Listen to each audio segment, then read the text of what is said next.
walking around. This is like really big. I mean, it's like a mile long of just all these car dealers. And so I knew it was going to happen because it happens to me every single time I bring my car in to be serviced. The minute I step into the little coffee bar area that they have, immediately a car shark approaches me, and they're always really nice. And I don't like people approaching me.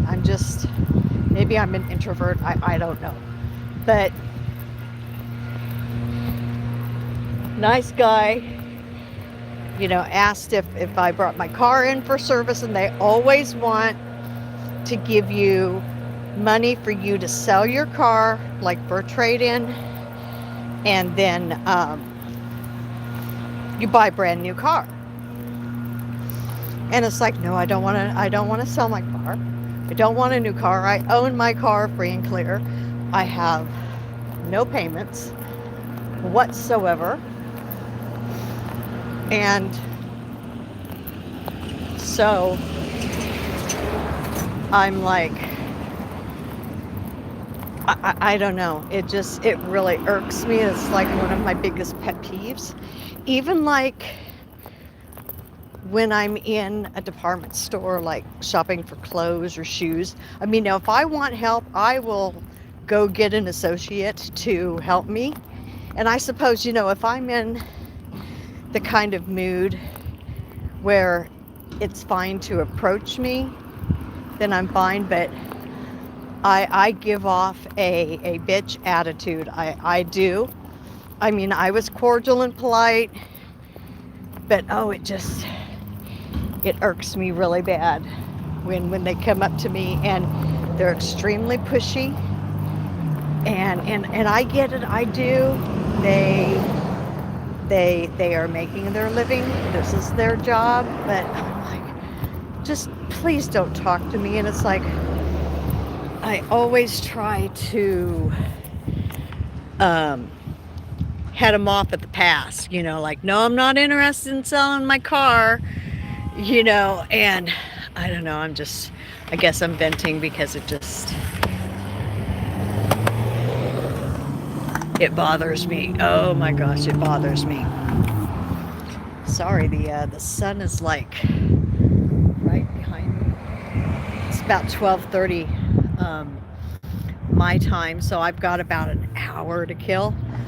Let's see if I do it this way. There the sun's not shining so bad. But yeah, so I got my tires yesterday. That cost me $800. It's costing me another $120 today to get the alignment, and that's something that has to be done when you get new tires. You have to make sure your alignment is correct. My last set of tires I got not quite 2 years ago, and I got not quite 100,000 miles on that set of tires. And so I make sure, I take care of everything, things that my husband, can't do, and we have to, bring it into the shop. That's what I do. But yeah, I don't I don't like the car sharks, as I call them. I just don't. I'm like, I'm coming here, for service. Just leave me alone. Don't bother me. I'm like, don't even come up and talk to me. Because I know exactly what they're what they want. They want to get their sale, and I suppose I should be more gracious, but it's just like I don't have the patience for that. It's like when I'm in the mood and I'm buying a car, like, 3 years ago, almost 3 years ago, when I bought my Camry, I was all into talking to the salesman. Me and my husband, we knew exactly what we were looking for. Um, and so I was fine, but it's like, now, no, just leave me alone. Don't even come up and talk to me. But So I am just kind of walking around because I don't want to hang around because like when was it? Oh, I had to bring in my car a couple months ago to have the AC serviced, and two sharks came up to me, almost like one right after another.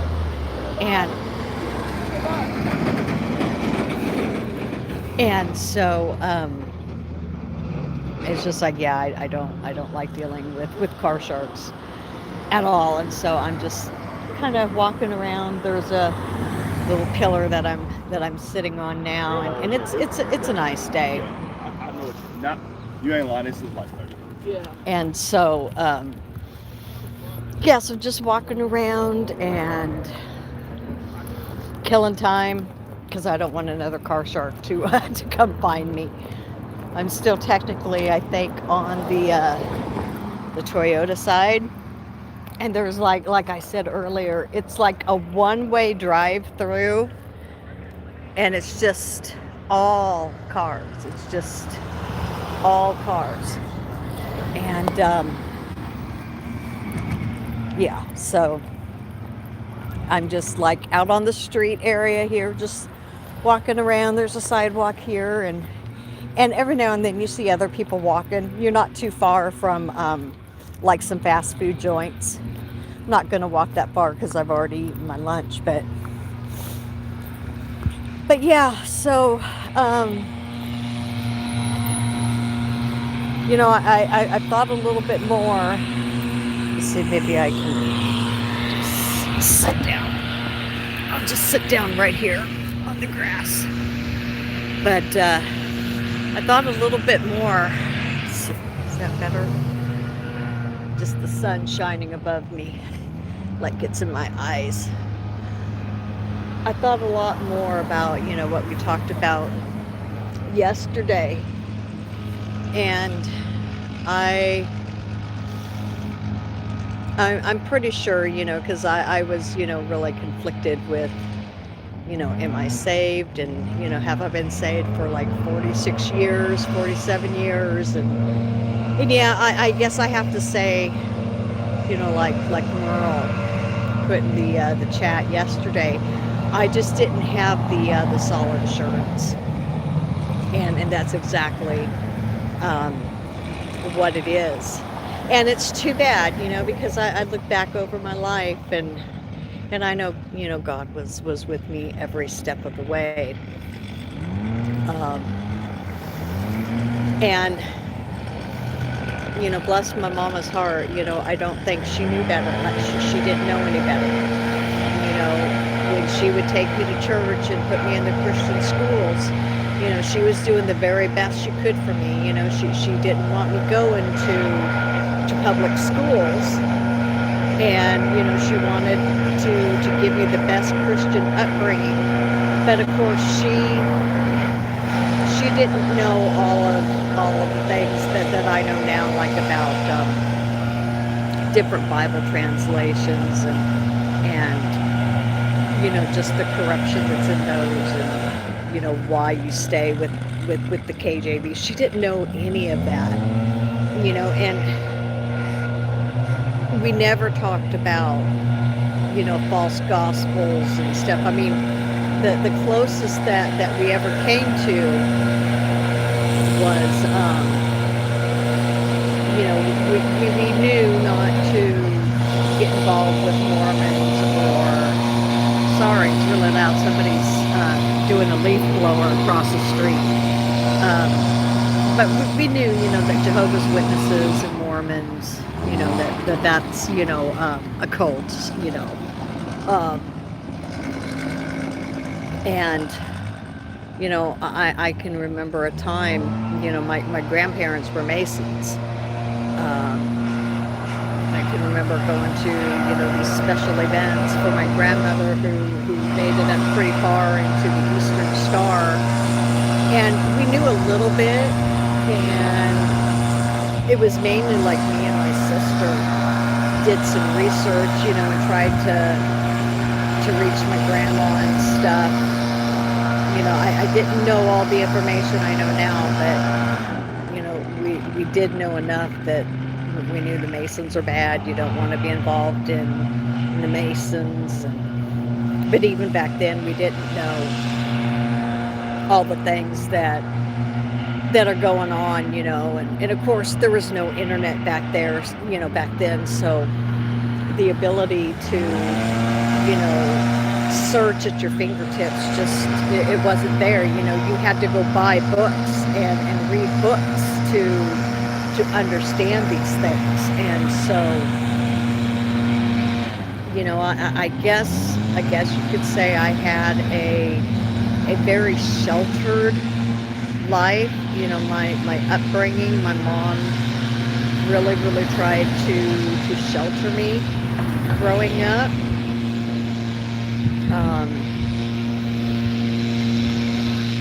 But I have to think, even though, I've made a lot of mistakes and did a lot of stupid things, I know the Lord was with me every step of the way. He absolutely was. And He protected me from a lot of things. There's probably things that I'm not even aware of that, He stepped in and intervened, like divinely, supernaturally, just, areas of danger and stuff. And so, I know the Lord has been with me my entire life. He's ordered my footsteps in so many ways. And it's like, yeah, we've all been there probably, and we can do all the, I wish I shoulda, coulda, woulda. We can see the areas in our past, we made this mistake or that mistake, and we can think, oh man, look at my upbringing. I went to all these Lordship Salvationism type churches and youth camps and Christian schools and stuff. But, we can't go back and change any of that. The only thing that, by God's grace, literally by God's grace, that we have the power to change is just right here, right now. And so that's why, I'm very, very cautious who I fellowship with, because I've been there, done that, been in all the false gospel churches, the fellowships and all of that. And while the Lord never left me, it caused a whole bunch of confusion in my life and in my walk with the Lord.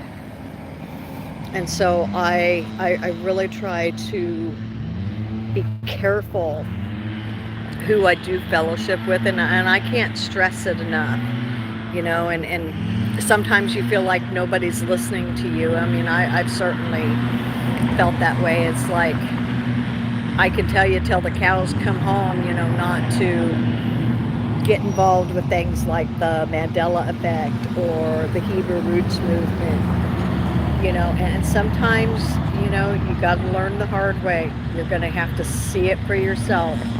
And I don't wish that for anyone, because when you are that stubborn and you're not willing to take the advice from a brother or a sister that has already been down the road that you're starting to walk down, but you're not willing to listen to them, that's pride. And pride goeth before a fall. It really, really is, and we deceive ourselves thinking that, well, I'm okay. I know I'm kind of playing with fire here just a little bit. I'm kind of dancing around the fire, but you're going to end up getting burned if you're not careful. And so that's why, I don't there's some people that I can't fellowship with anymore that, I know they're absolutely straight on the gospel. They're clear 100% on the gospel, but they're dancing around the fire. They're still fellowshipping for the sake of unity with people that preach an accursed gospel. And see, I can't do that. No matter how much I love or even miss these particular people.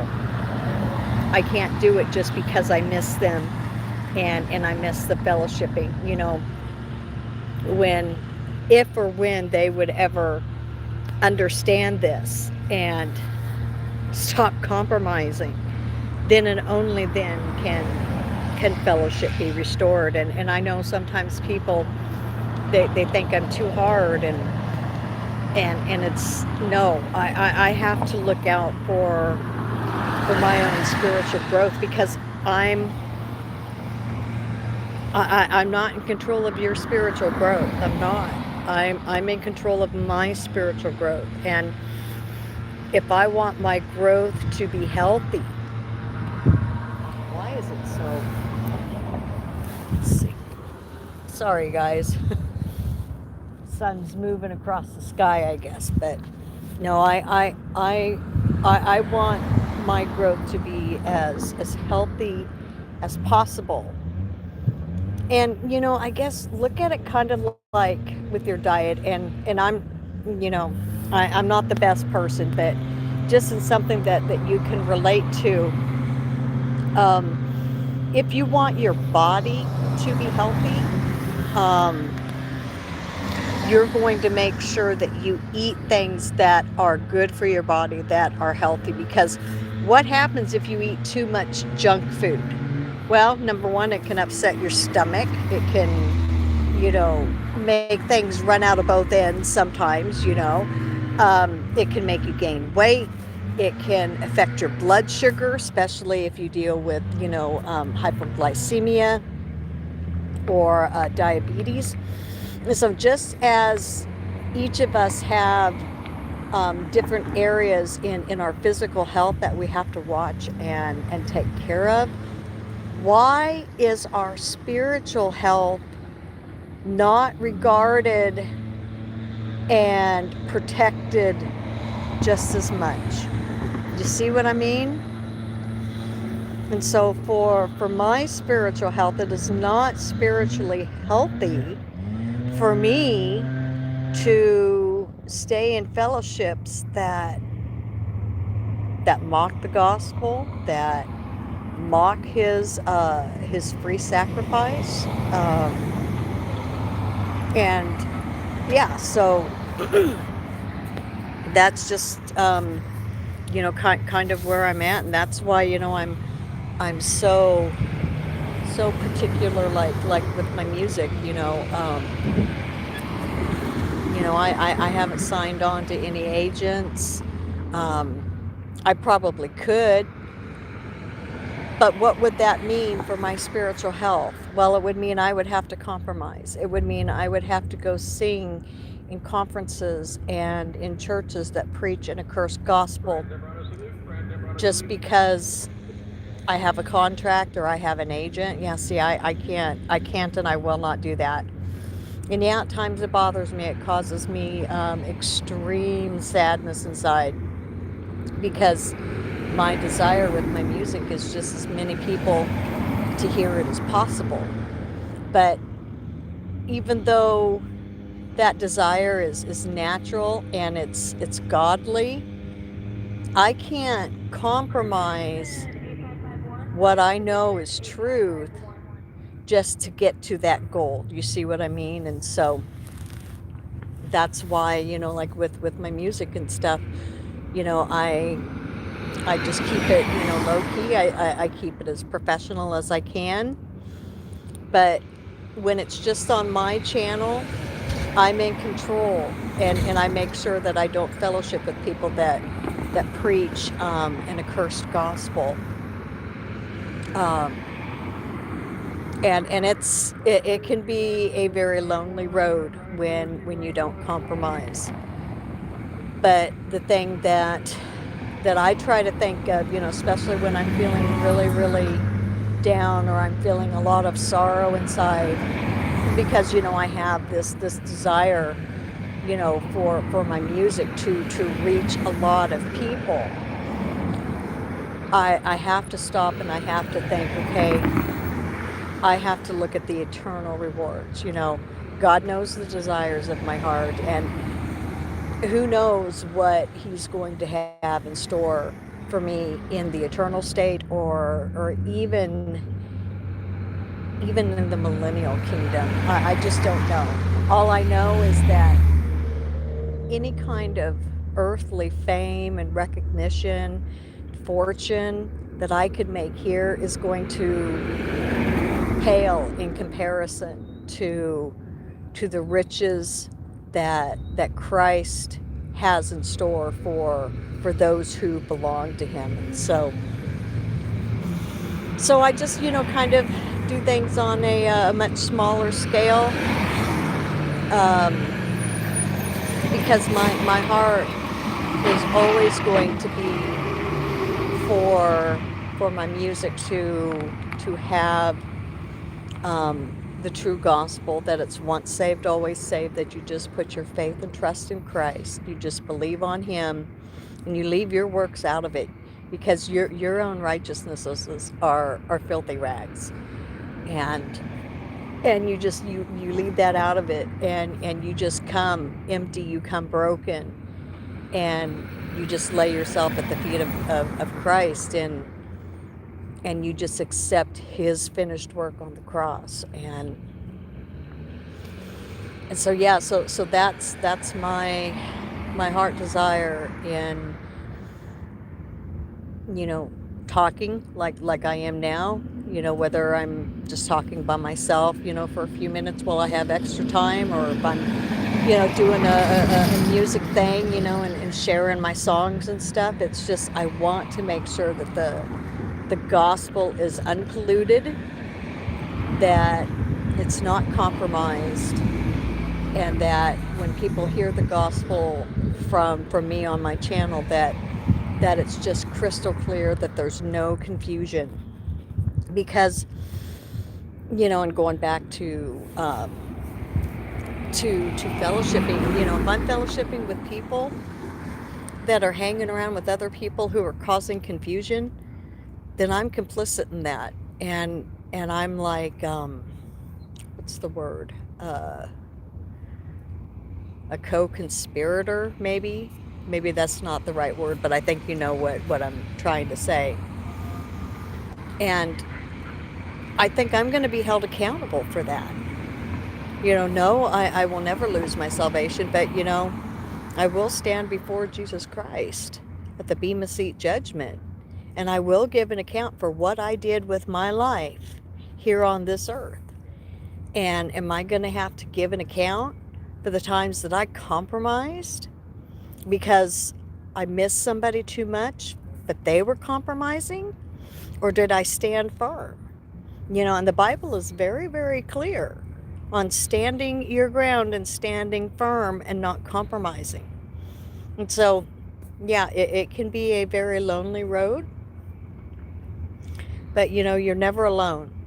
You may not have anybody else walking the road with you as far as, people, but you will always have Jesus Christ that will be walking with you.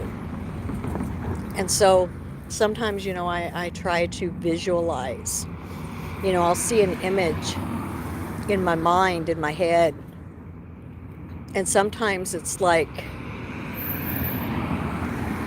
this valley, like this stony walkway, kind of like a really rough terrain. Think of like a mountain trail that's just full of like potholes and rocks, and it's like you can barely see that it's a path, but it's like Jesus is always walking that path with me. And so, just be encouraged, even if you are one that is walking alone at this moment, because you will not compromise, and the world's going to hate you. It's like the older you get and the further in your walk with the Lord develops, your spiritual health starts getting healthier and healthier, the more you're going to realize, the older you get, just how lonely of a walk it can be at times. And I'm very, very thankful to the Lord for the people that He has brought into my life, the brothers and sisters that, even when I haven't been a very good friend, and I've been, distant, and I haven't reached out, they've always been there. It's like, if I just need to talk or vent, you know, I have specific people that I can reach out to that are always there. And, don't take those people for granted. And you know who you are that I'm speaking to, and I don't always tell you, and I'm not always good to reach out, probably when I need to.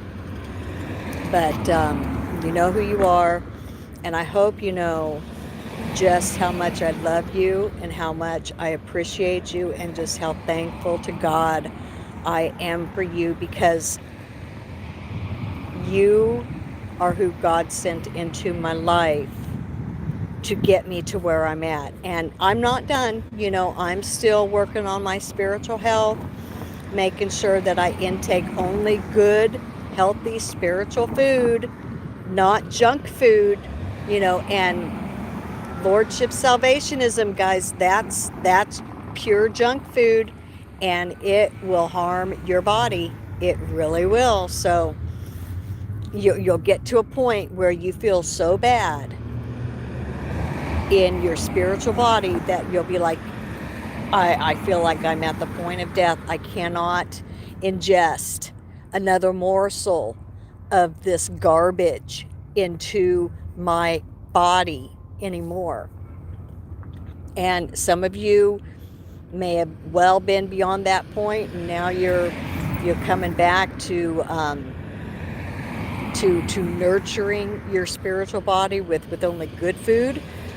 Some of you aren't there yet, and you're still pigging out on the things that are very, very harmful for you. I can only tell you what I've gone through and the harm that it's done to me, and so just understand, those of my brethren that maybe I don't fellowship with anymore, maybe now you'll understand why I don't. And it's because I'm only in control of myself, and that has to be submitted to the Lord Jesus Christ, and the more I kick against the pricks, the more painful it's going to be for me, until I am willing to just submit to the Lord and say, okay, Lord, no more junk food in my life, in my spiritual life, just help clean up this body.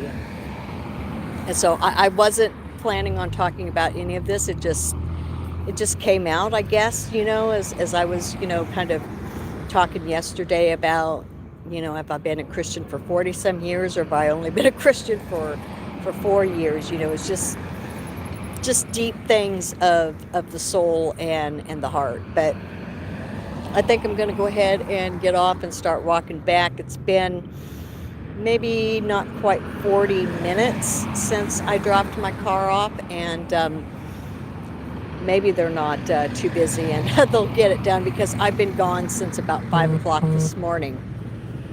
And I'm ready to go home and relax for a little bit before I have to go to bed to get up and do it all over again tomorrow. But it does look like, as long as Sister Michelle is going to be able to tomorrow, we'll be doing Girls' Night Out. We basically finished, for the most part, with Sarah and Abraham. And so I think we both decided that we're going to just continue on where we left off. And so, we'll be reading about Isaac and Rebecca's union. And so, yeah, that's kind of where we're going to be at tomorrow. It'll be 3 p.m. Pacific Standard Time. So hopefully I'll see some of you guys back tomorrow. Don't be shy. You can always visit with me and Michelle in the live chat area, because we'll be streaming live. So hopefully I'll see you guys then. you know, just rest in Christ. That's all I can say. Just rest in Christ. You know, and if you've been feeding your spiritual body a whole bunch of junk food, now's the time to take it from somebody who's been there. Now, maybe now it's time to start eating healthy. All right, you guys take care. Love you, and we'll see you tomorrow.